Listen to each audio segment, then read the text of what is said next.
1947 నుంచి 1991 వరకు America Soviet union మధ్య ప్రత్యక్ష యుద్ధం కాకుండా ప్రభావం కోసం జరిగిన రాజకీయ, ఆర్థిక, సైనిక పోటీని కోల్డ్ వార్ అని పిలిచారు. ఇప్పుడు అదే తరహాలో అమెరికా, చైనా మధ్య పోటీ మరింత తీవ్రమవుతోంది.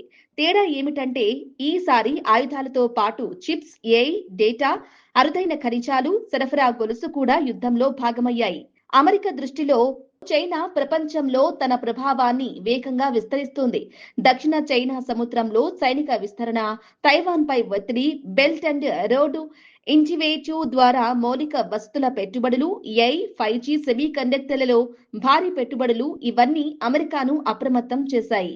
దానికి ప్రతిగా అమెరికా కీలక టెక్నాలజీ ఎగుమతులపై నియంత్రణ, మిత్ర దేశాలతో వ్యూహాత్మక భాగస్వామ్యాలు, ఇండో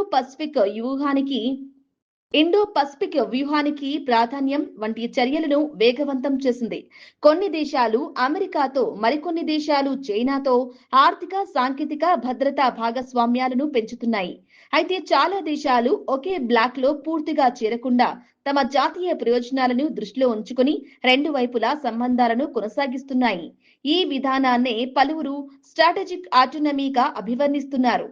అమెరికా, చైనా ఉద్రిక్తతల కారణంగా అనేక అంతర్జాతీయ కంపెనీలు తమ తయారీ కేంద్రాలను చైనా వెలుపల ఏర్పాటు చేసే మార్గాలను పరిశీలిస్తున్నాయి.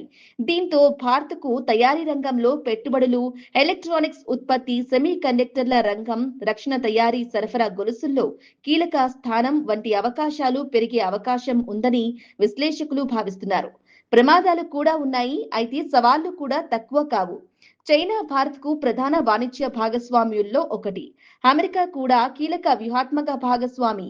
ఈ నేపథ్యంలో ఏ ఒక్క దేశం వైపు పూర్తిగా మొగ్గు చూపకుండా రెండింటితోనూ సంబంధాలను సమతుల్యంగా కొనసాగించడం భారత్కు కీలక సవాలుగా మారుతోంది. అంతేకాదు, ప్రపంచ సరఫరా గొలుసులు దెబ్బతింటే చమురు ధరలు, దిగుమతులు, ఎగుమతులు, పెట్టుబడులపై కూడా ప్రభావం పడే అవకాశం ఉంది. అమెరికా, చైనా మధ్య పెరుగుతున్న పోటీ ప్రపంచ రాజకీయాలు, ఆర్థిక వ్యవస్థ, భద్రతా సమీకరణాలను ప్రభావితం చేస్తుంది. ప్రపంచం పూర్తిగా రెండు శిబిరాలుగా విడిపోతుందా, లేక దేశాలు తమ ప్రయోజనాలకు అనుగుణంగా సమతుల్య విధానాన్ని కొనసాగిస్తాయా అనే ప్రశ్నకు సమాధానం రాబోయే సంవత్సరాల్లో స్పష్టమవుతుంది.